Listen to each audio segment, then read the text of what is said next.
Okay, today we wanted to have this webinar available to you because we've had some questions on the payroll upload.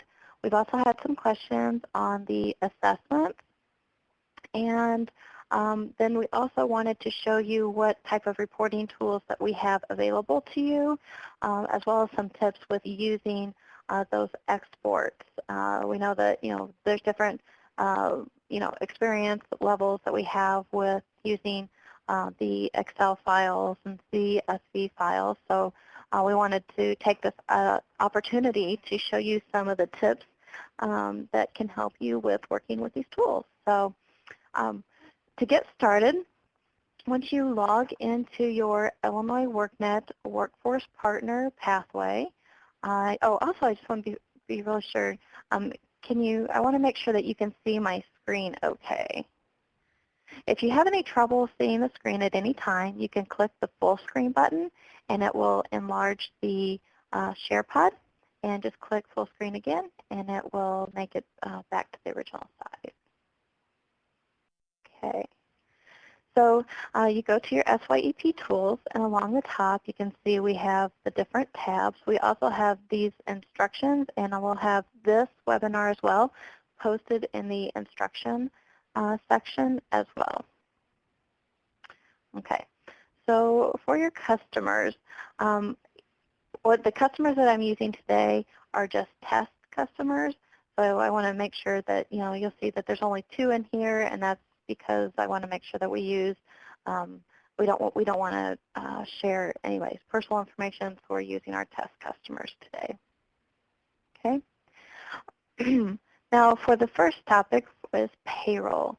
One of the things that we have, when we were talking to people that are uploading their payroll, is that first of all they had some challenges with making sure the name and social security numbers and everything were matching up exactly to what had been put into Illinois WorkNet. So what we did is we added this export payroll template. So I'm going to click on that link, and it's going to open up into Excel. Now you can see I have my different columns, and these are all the columns that are required, that were required originally with the CSV. So we have placeholders for the pay period end date, hours worked, hourly wage, total gross wages. And this is the information that has come directly from Illinois WorkNet. The first name and last name and social security number, that was put in whenever the youth completed the application. If they put something that was incorrect in the application, you can update the application on the Customer tab where it has Edit Application. So, and then you could export this file again. So you would have your first name, last name, social security number. Now the one thing that we have with the social security number is that, remember we're using Excel, and sometimes Excel likes to remove the leading zeros. So what you can do is highlight these cells and then format them, and you can make them a text cell, and then you would be able to add your leading zero into the social security number if you needed to update that. Okay, and then you just simply add in, let me go ahead and put a sample together. So we'll do the end date was 0/31/2013. Okay, and then we'll say they work 10 hours, making $9 an hour, 90. We'll just do the same for each of these. Okay. Now, another question that came up was that, well, whenever I upload my file, let's say only Joseph worked this week. If I tried to upload, let me zoom in. If I tried to upload my file just like this with these 2 records, it would give me an error message because it thinks that I made a mistake and I never put anything in here for Natasha. So if you have a situation where you have your listing of people and you have, Natasha didn't work this week, she didn't start till the following week, then what you would just do is simply highlight that row and you could delete it. But otherwise, for everyone that you're going to upload, you make sure that they are in your CSV file. Can I just do one other thing too is that you can have, let's say that we had 2 rows for Natasha, and maybe Natasha worked at for the work site 2 and Bureau of Benefits, the same week. You can have, if Natasha was associated with 2 different work sites, which some of our students are, then whenever the export comes out, then Natasha will be listed twice. So if Natasha didn't work for work site 2 that week, then you make sure that you would just delete that file or that row.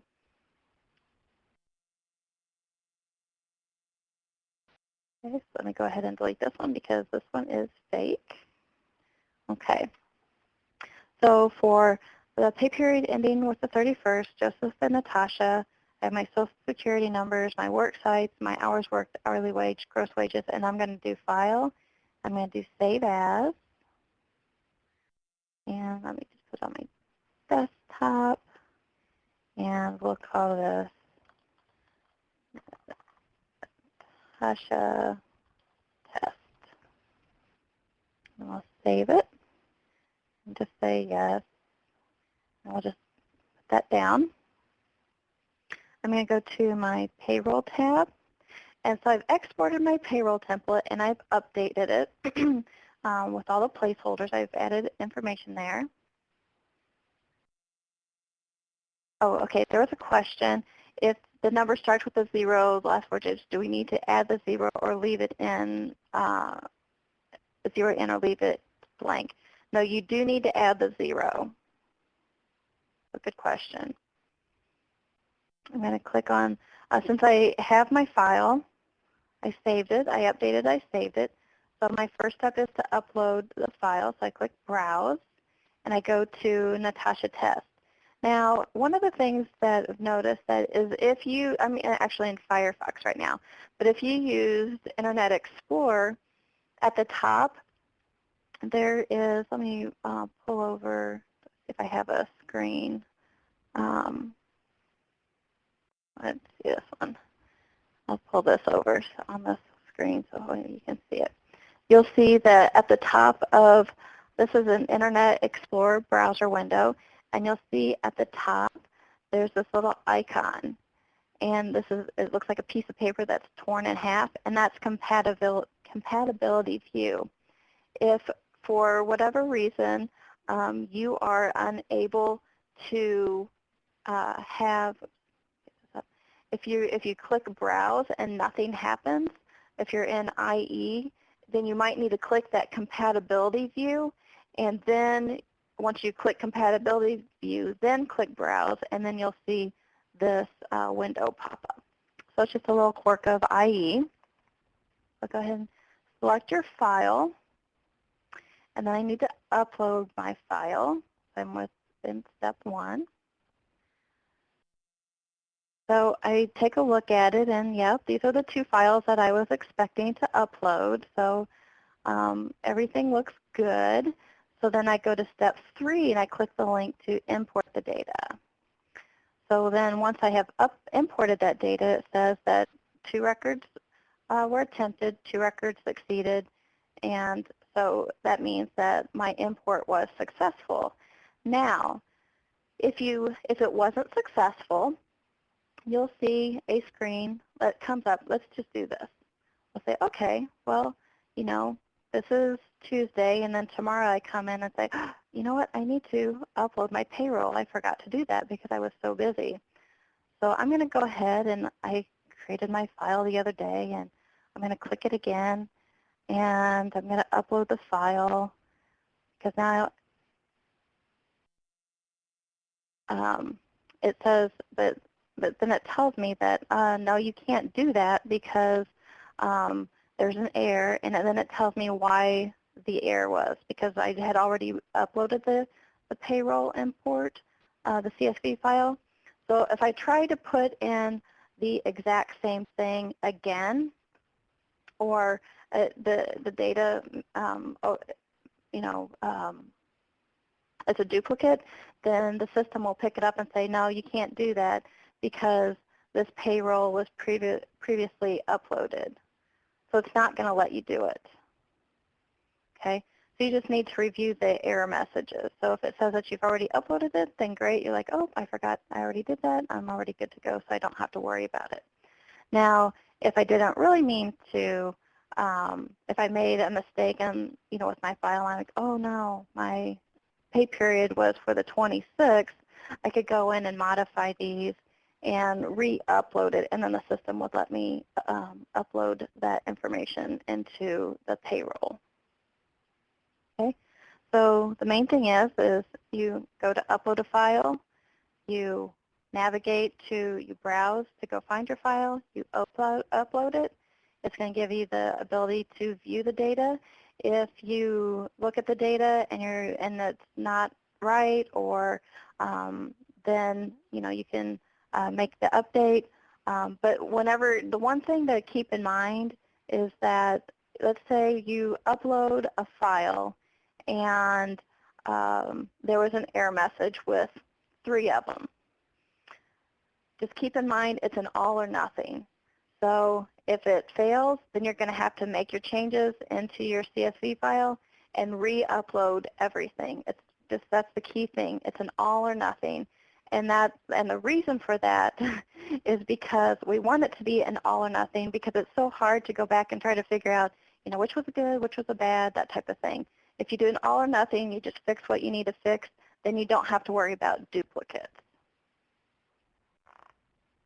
Okay. Can you upload the file using Google Chrome? Yeah. Excel won't let me add a 0 for it remains. Did you change it over to the text file? Let me go to mine.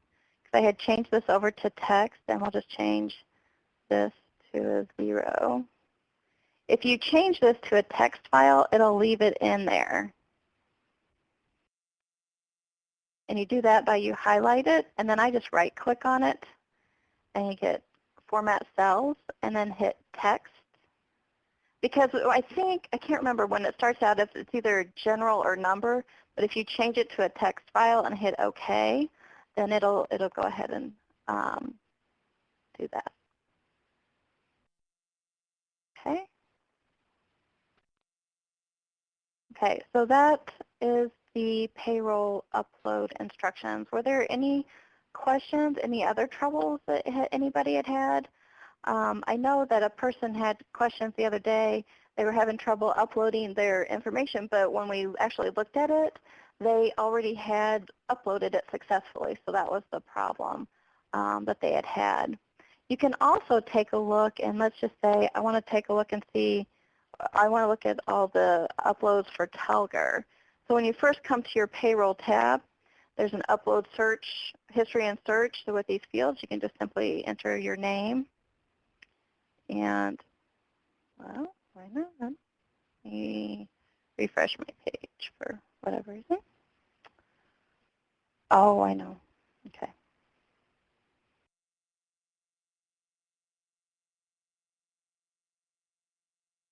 There's a test employer.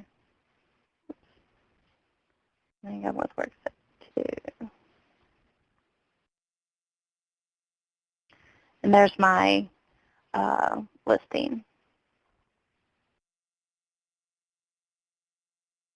Okay, good question.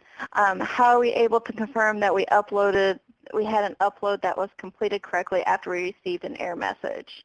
Well, let me go back. So whenever you let me go back to my Excel file, and I'm going to change this to 7/15/2013.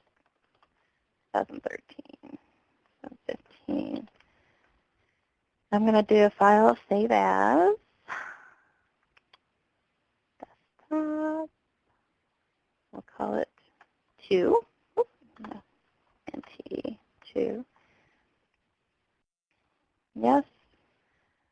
And then so maybe I made my update, what I needed to update.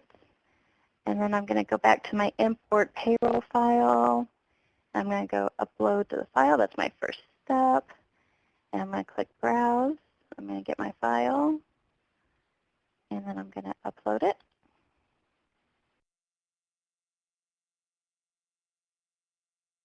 Okay. So it shows me that I don't have any error messages. It would tell me if there was it would say error, and then it would tell me that the message. So it looks like I'm good to go. My information is correct. And notice that it says it's okay because it sees it as a different pay period because I put in a different pay period date. So I made the update. Yeah, okay. Okay, so yours, after I upload my file, it says I'm not done yet, but it won't let me go to step 2. Well, because what you're doing, it says, okay, you're not done yet. So this is step 2, what you're seeing right here. It doesn't show the table below in the preview. Okay. Well, I'll take a look at that, and you're using Google Chrome. I'll take a look at that. But definitely, I'm using Firefox, so we'll take a look at that. But and so once you see your table, then you can just click the actual import data, and then you'll see a green box at the top that just tells you that what was successful, that it was successful. Okay.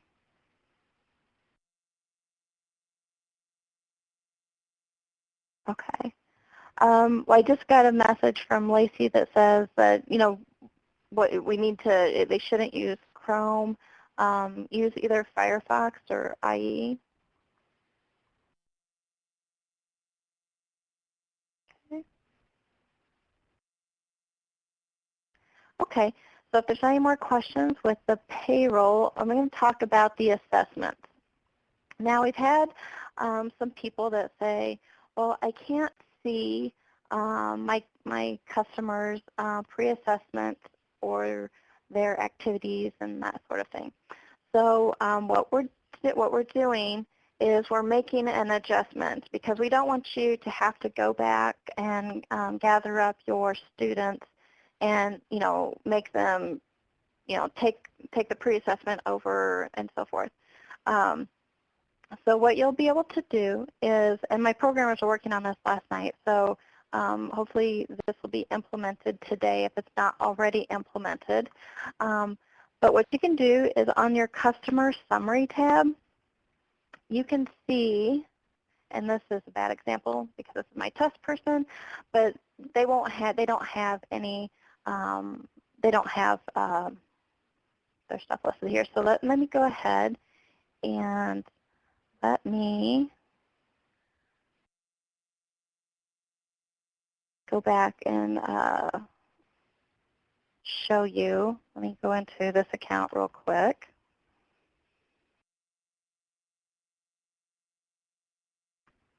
And we will take a look at that. So we're going to go in as Joseph. I have his account. So we're going to go in as Joseph. I'll log into the account.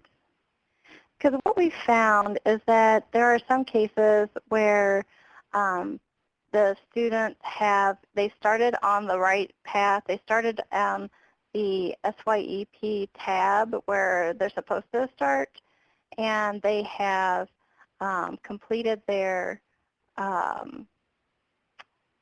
they've completed their pre-assessment and maybe some other activities, but then along the way they somehow got sidetracked and used the wrong tab. So we have some people that have started on SYEP, they've completed their pre-assessment, and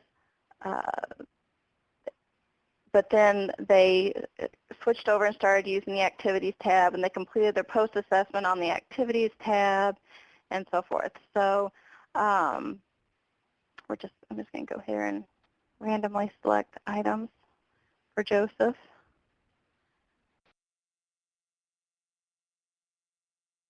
And then the problem comes out is that it's not showing up that they have completed their pre and post question assessment. Of course, I skipped one because I'm in a hurry here. Submit answers. Oh, really? Okay, hold on one second. Let me see. Which one did I miss? There we go. Just a quick check for the other ones.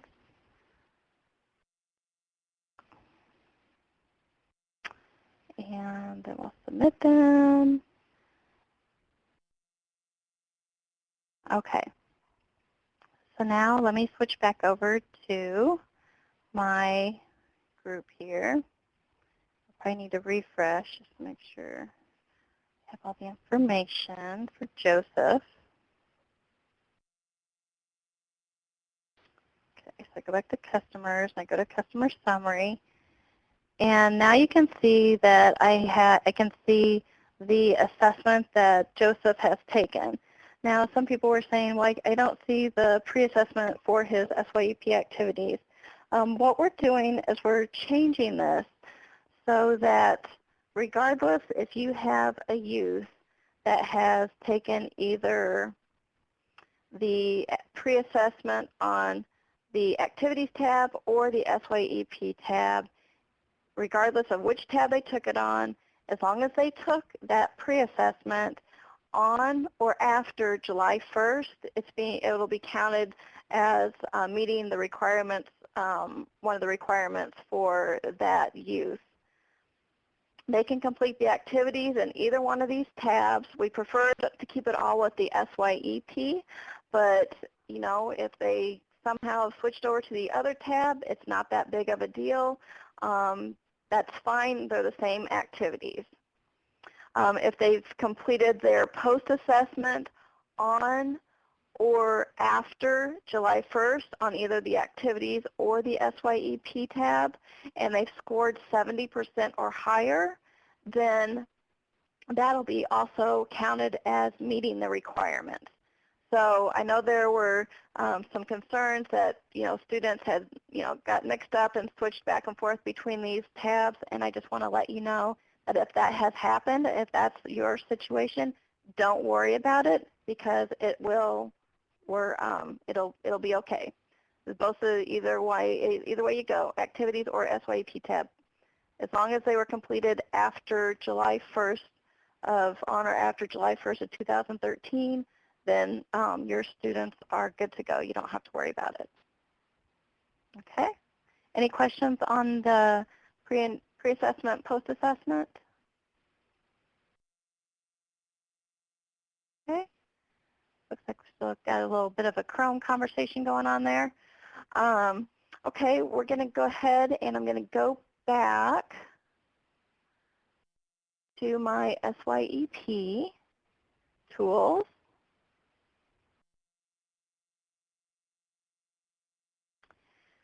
Okay, so for the reporting, what we have is we have our export customers, okay? And this is going to, again, open up and export it into Excel, okay? So what you'll see is we have the information, their application date, the first name, last name, address, all their information.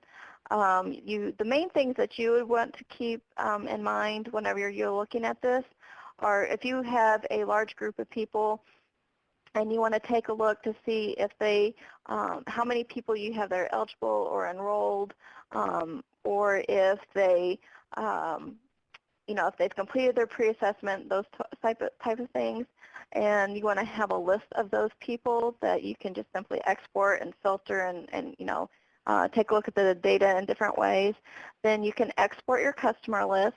And one of the tips that we had we were showing everyone in one of our technical assistance webinars, is that you can simply click this top row with all the headers in it, and up here there's a button that says Sort and Filter, so you click Sort and Filter, and there's a filter, okay?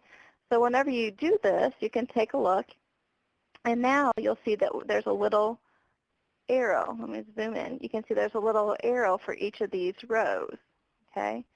And so I can take a look at this information, and I can select, if I just want to see who is part of a single parent family or single parent female, looks like, then I can select one of these options. So if I want to see everything, I do select all, or I can select which options I want to see. So that's your filtering tool. Okay. Then within your page, that's exporting it. You can, use that information however you need to. But we also have the show search options, and under show search options, then you can select to see, I want to see all the people that have submitted, in my group that haven't been enrolled yet, or they haven't been marked as eligible, or they haven't been marked as not eligible. So my group, that happens to be everybody's either marked as eligible or not eligible. So I can go ahead and take a look at my people. If I wanted to do, see who hasn't been assigned to an employer yet, I can take a look at that. If I want to see who hasn't completed their pre-assessment yet, I can take a look at that, and so forth. Or I can just search by the name. Okay? But to get back to my original list, then I just do reset search. And then you can hit search and make sure you see everybody. Okay. Now we do have some places that are hey, Linda, we'll go ahead and take a look at yours. After the webinar, we'll do a screen share with you so we can take a look at your screen and see what's going on. Then we do have some locations that are still in the process of recruiting students. And so we have this select unassigned students. So if you're in a situation where either you're expecting to see a student, that they completed an application, but they're not showing up in your area, they may have selected, I don't have an organization, or maybe they selected the wrong organization by accident. So the first thing to do, if you can't find your student, is to check the unassigned students. If you still can't find them, send an email to info@illinoisworknet, and we'll check the other organizations to see if they got put in the wrong order, if they selected the wrong organization by accident. Or if you're in the process of recruiting students, you can go to select unassigned. And I'm not going to show the personal information, but you can simply type in a keyword or your zip code and search through this list, and you can find students or youth that have completed their application and they're just waiting for an organization to pick them up.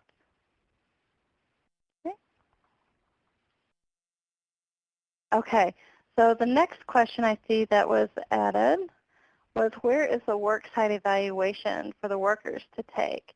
So what you do is you go to your Customer tab, and you click on Worksite Evaluation. And you remember your student has already been assigned to an employer. So you can finish completing the information, their job title, their worksite information, save it. And then if you want to send them send the email to the employer, I'll just put, and then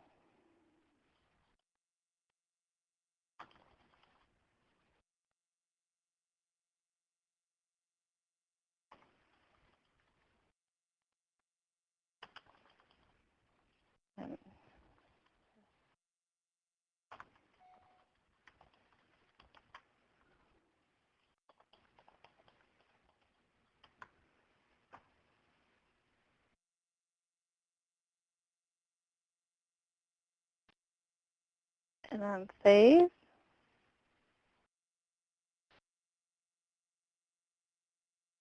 And then I can send the employer a note that says, please complete the.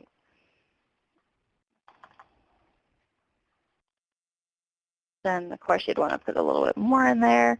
But then this will send an email to this person with the note and a link that will log them in to complete the worksite evaluation. Okay. So if I wanted to do that, I can have, now that I have that person in there, then the next time I can just send the invitation to them, and it will send the email to the person. The person gets the email, they click on the link, they complete the worksite evaluation, and then it's stored within the customer's account. Or if you are the employer, you can just skip to step 4 and click New Evaluation and complete the evaluation yourself.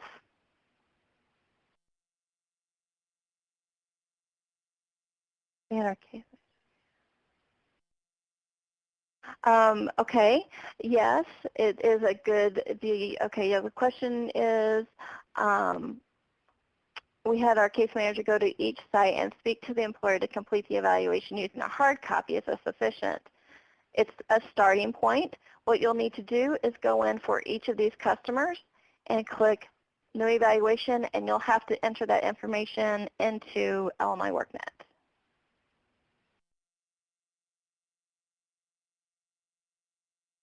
Okay, any other questions?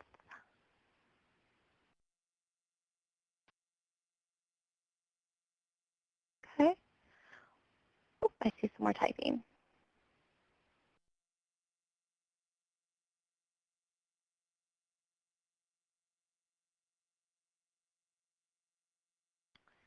Okay, any other?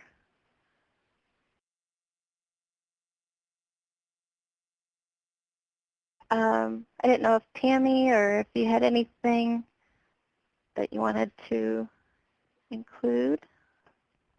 Any comments? Either you can have the chat or I can unmute your phone. Do the actual workers complete an evaluation? Are they done once? Do the actual workers complete an evaluation, or are they done once they have completed their post-assessment? Okay, I'm assuming you're referring to the post survey. Let me do one thing real quick. Let me make sure I have. Let me unmute Tammy so she can speak. Okay, and let me show you. I'm going to go to Illinois WorkNet, SYEP guide, and that's a very good question. The work experience, I know that's not what I wanted.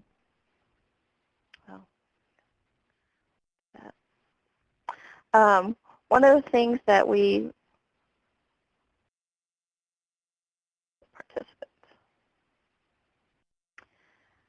have it down here where you do the activities and evaluations. We also have request participant program post survey, and so we do have a post survey that's available, and so you can just copy this link, and there's a post survey that's available. So it gets their feedback on, we can do, what did you do in your work experience? Was it good or bad? What you thought the job was interesting? I like my people. I like the supervisor. I learned a lot.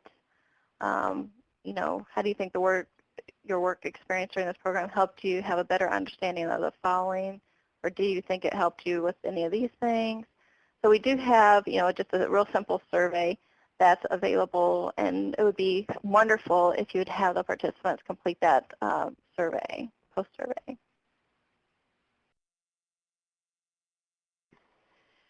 Natasha, that survey, do they have to email that out to the participants then? Yeah, they can, yes. Okay, that's how Or they they have could it do it, or completed. they could have it. They could email it, or they could. I mean, if they have everybody together, whatever works for their. That's through SurveyMonkey. Yes, it is. Regarding the employer, and one of the things I just want to clarify too is with the employers, we had like a pre-assessment that we wanted them to complete to verify that it was a good work site.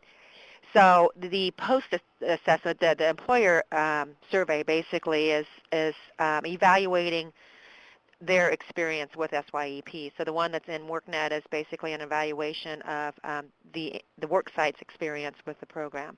So I just want to make sure that it's clear that the pre-assessment was just basically evaluating a work site, making sure it was a good work site to place these people. And then the employer assessment is to evaluate the employer's experience, or the employer surveys the employer's experience. Well, yeah, this survey that I'm showing you right here is actually for the participant. To get Right, for the the youth. participant's view. Yeah, Yeah. exactly. And then we have two. So basically we have one that's for the youth to complete and one that's for the employer to complete. Right. And I will, let me, oh yeah. Yes, I can provide the post-survey. But I'll provide a printout of the post-survey questions and also the short URL or the shorter URL. I'll put that on the SYEP guidance page so that you can email that out. They'll have to log in and do that. So later on today, you'll see that on this page there will be a place for that'll include the short URL for the to access the survey, and then also I'll provide a link to the printout of the assessment, the post survey. I'm sorry.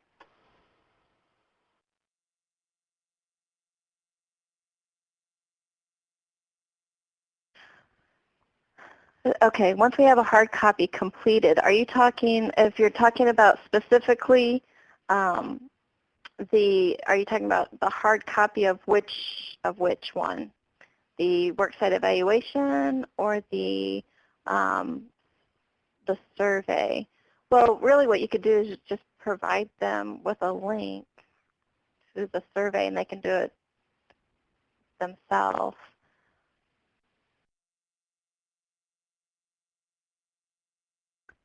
Yes, we can make a copy available.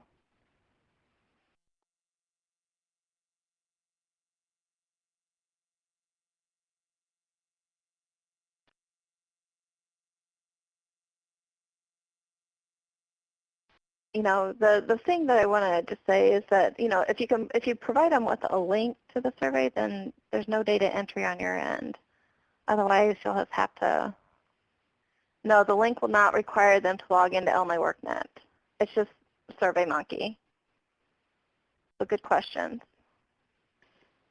And we prefer it to be done online so that way we can have the information and run results based upon the information we're receiving. So I'm assuming, Natasha, for both the participant and the employers, we prefer them to do it through the link, through SurveyMonkey. Yeah. And then we can analyze the data. Right. Definitely use the link, because if you have them completed online, then you're going to have to go in and somebody will have to complete it online. Either you're going to have to do it yourself, or I just have all the youth do it directly.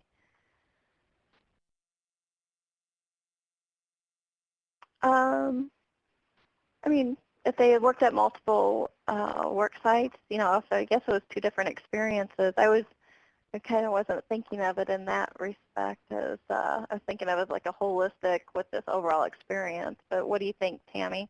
If they worked at multiple work sites, do they need to complete 2 post surveys or just one for a holistic experience? Well, that's a good question because they could have 2 totally different experiences depending on the work sites. I don't think it's going to hurt if they work at 2 work sites to have them complete one for each. It'll just, because there's no identifiers on the survey. Right. It's just going to be, we're just going to be taking the information and then doing an evaluation based upon that. So I think it'd be okay for them to complete it for both work sites.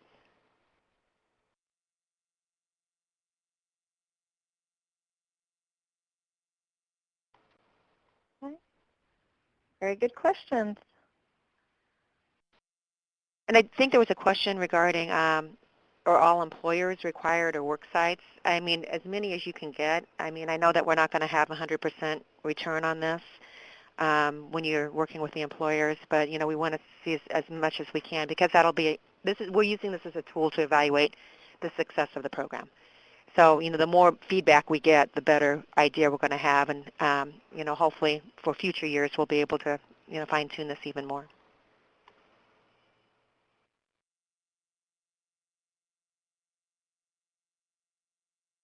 I did have, Lacey had pulled over a question, how are we able to confirm that the upload was completed correctly after received an error message? Can you show this one more time? Did I already do that, or do we need to show that one more time?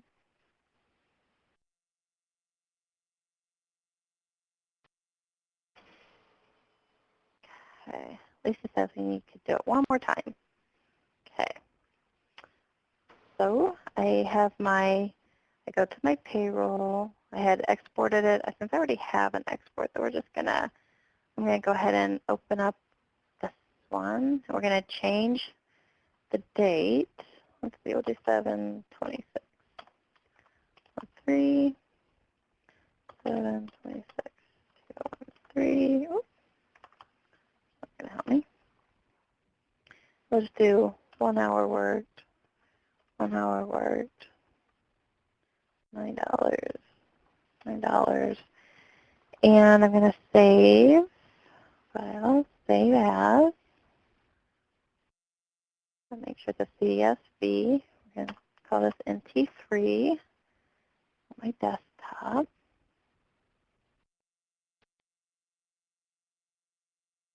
I'm going to minimize that.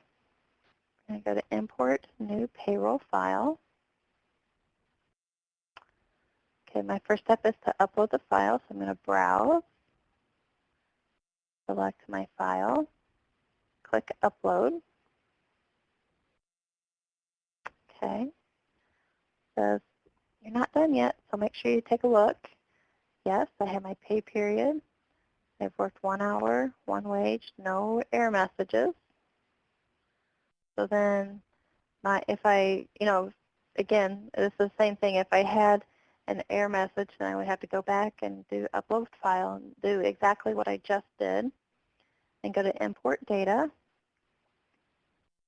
And that gives me the big green box at the top that says all records from the import were successfully imported. And then that's it.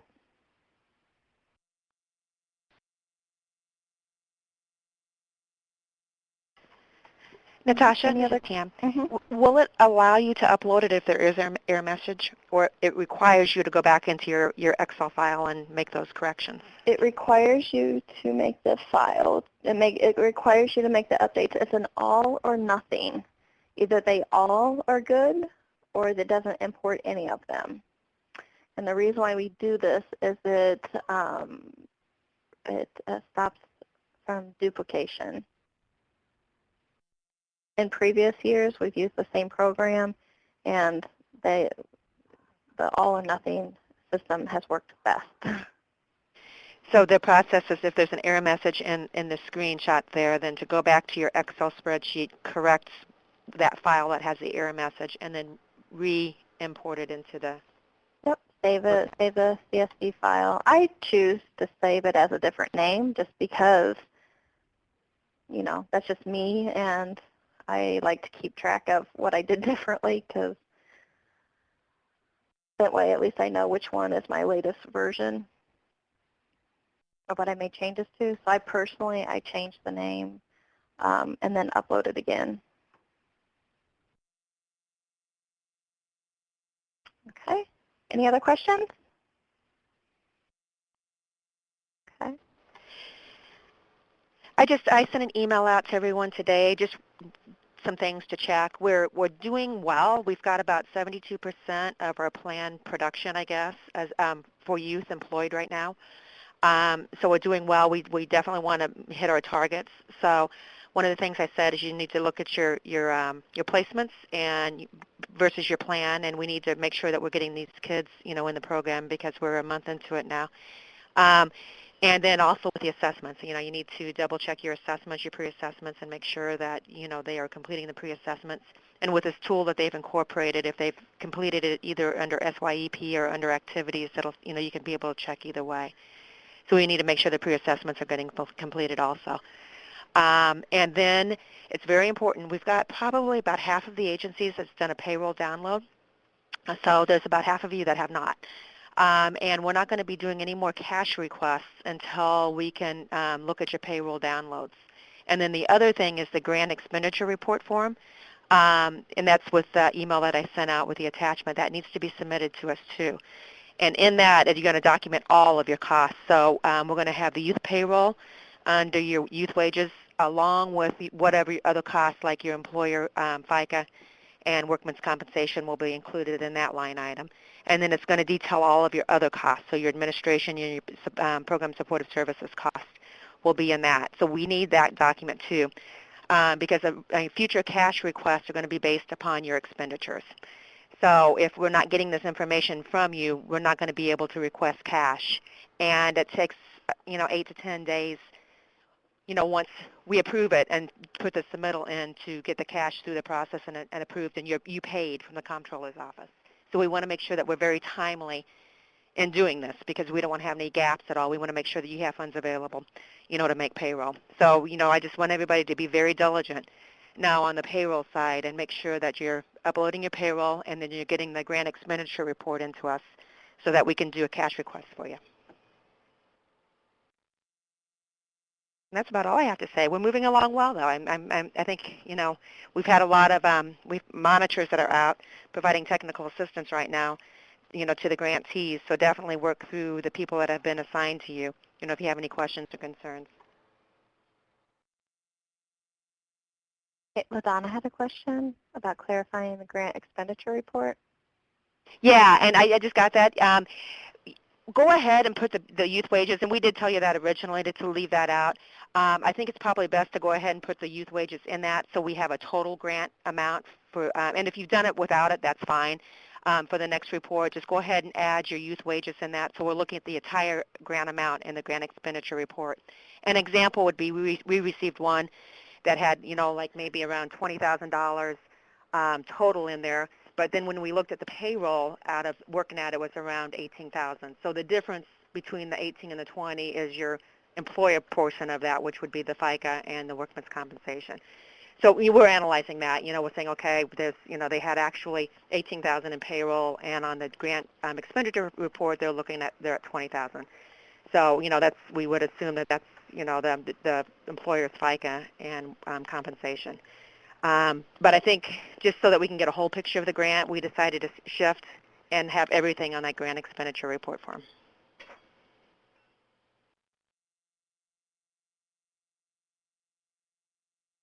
Anybody, if you have any other questions, please go ahead and report them in the chat box.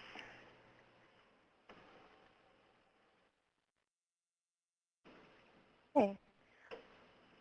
And once again, the grant expenditure report needs to be emailed to myself, Tammy Stone, and then Sheila Sloan. Send it to both of us, and we'll review it. And like I said, then we're evaluating where you're at as far as cash on hand.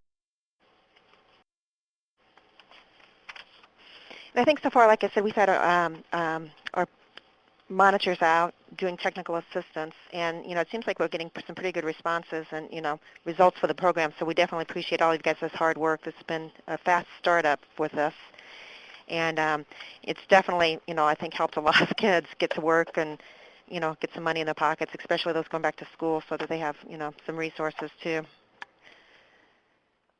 So for who they should email the grant expenditures to, I put Tammy Stone, Sheila Sloan. Was there anybody else? Yeah, and Sheila's last name is S-L-O-A-N. Oh, I see. I always do that with you and her. I don't know why I do that. Okay, hold on.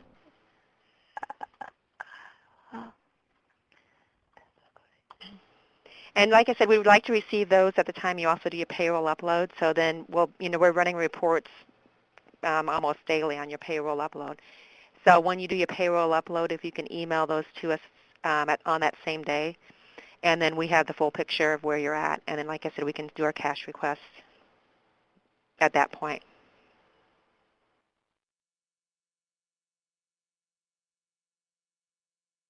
Okay. All right. And then Well, at some point, we will have people out monitoring, and we will be looking then at your payroll, actual payroll documents and timesheets, and, just make sure that you're keeping, the timesheets along with your internal payroll documentation. Our managers or our technical assistance team is looking at client files and making sure information is, in the client files, the appropriate information is in there. So. And Cynthia had a question. Just to re-clarify on the grant expenditures report, we need to enter youth wages, FICA, and workman's comp. Correct. All of your costs will be on that form. So you're going to include the youth wages, any of the employer costs dealing with wages, and then all of your other costs associated with the program.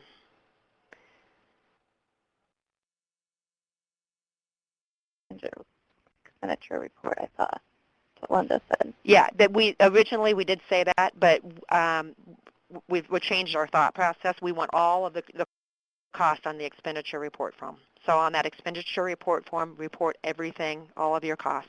Youth wages, your administration, your program services, all of that will be included on that. So when you're looking at the form, you're going to have your budget form, and it's going to be all of your line items, and you're going to have your total grant, and then you're going to have your, your prior expenditures. So the next column is going to tell you what you spent in the prior report, and then the third column is going to say your current report expenditures, and then it'll come up to your, your total expenditures. So we want everything that, there we go, perfect. Sorry, I should have done that earlier. So that first column is your budget, and so that budget's going to add up to your total grant. Your previous reported expenditures is going to be everything. So in 1,000, your youth wages, what we're going to end up seeing there, when we do the payroll download, if you've downloaded, say, $12,000, or you've uploaded $12,000 in payroll and WorkNet, and this line may show $14,000, then we know that that $12,000 is actual youth wages, that $2,000 is employer FICA and workman's compensation. And then your current period expenses. So you'll have your previous expenses. So each time you do your payroll, if you're doing it, say, every 2 weeks, you're going to upload every other Friday your payroll into WorkNet. You're going to send this form in. You're going to give us, the first line is going to be a budget. That's not going to change. The next line is going to be your previous report. So anything from the prior expenditures will be put in there. Then your current report period would be for that 2-week pay period, and then your balance. It's going to be the balance amount of the grant. So then the next pay period, you're going to take, whatever your total expenditures were for that previous reporting part. That's going to, the current expenditures will be added to the previous, and then you'll have a new current period for that next 2 weeks, and so forth. So that's, how we're anticipating this form to be completed. And then the grantee's signature part will be signed by your grantee, and then the DCO authorization payment is what we complete. Okay, Maria had a question about I believe the timesheet, so I'll go ahead and get that up.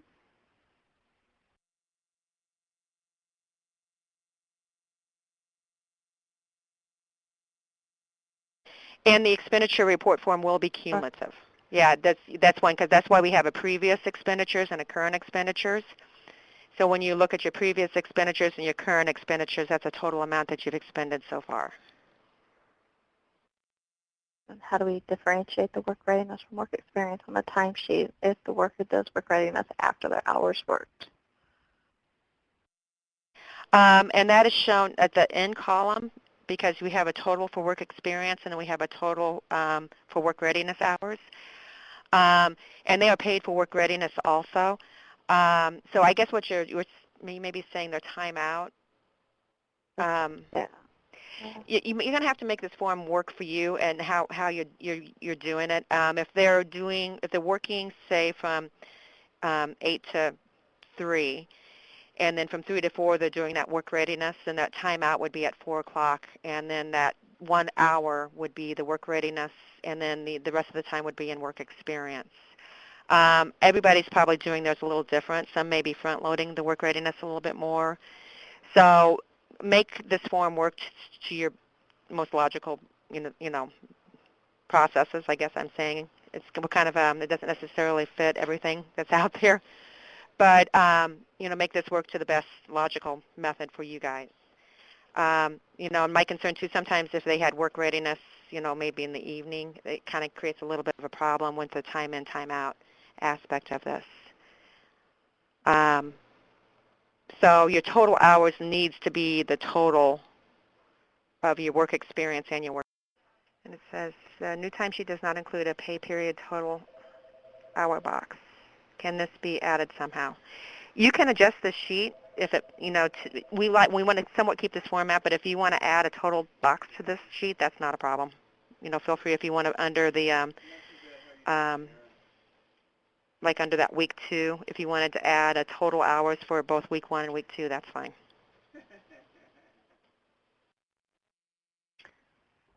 Oh, if you do have 2 work sites and it's updated on my WorkNet showing 2 work sites, how do we code that and the CSV files match up with WorkNet? When you have your CSV file and you export it, then it will automatically create,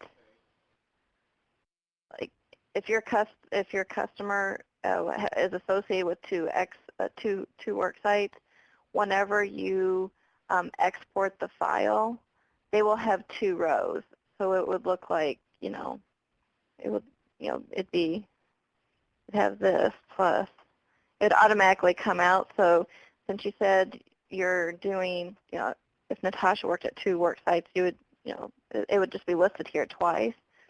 So especially if you're doing 2 timesheets, then just put, your appropriate hours for each work site.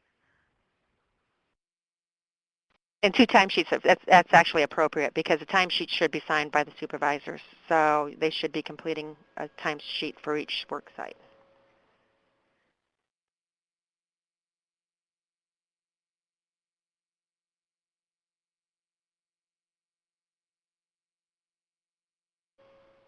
And I see Maria, they are actually doing the work readiness at a different time later in the evening. And this timesheet is... I guess could they do a separate timesheet? Yeah, you probably could. Yeah, that probably would work if you just wanted to do a timesheet for the work readiness to document, because the hours aren't consecutive. So that you just, I guess my best recommendation is to document and make sure your document is clean and understandable. So if you wanted to use that timesheet just for work readiness also, that's fine. So you'd have one timesheet. So you'd have like a time in and a time out. Yours would be 7 p.m. to 8 p.m. and you just have 1 hour for work readiness. So each of the participants would complete one of those just for the work readiness, and then they'd also have their timesheet for the work experience. And then you just keep those together, just staple those together and keep them in the client file. So when we monitor that, we can see, see that activity.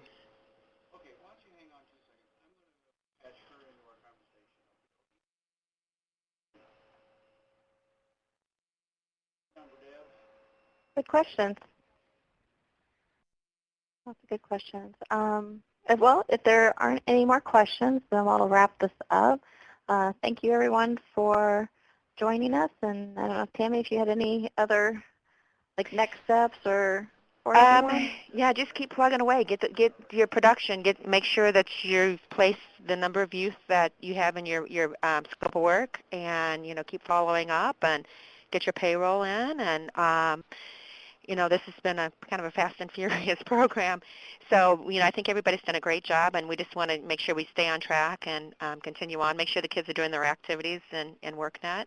Like I said, that we'll be shifting here soon to, making sure activities are done and then closing out before we know it. So just keep plugging away, and if you have any questions, please let us know. And like I said, we do have people that are getting out in the field, just providing technical assistance. So we'll be monitoring a little bit later, but we're just doing technical assistance to see if there's any specific needs. So you guys are doing great. Just keep plugging away. Okay. Thank you, everyone. You have a great day.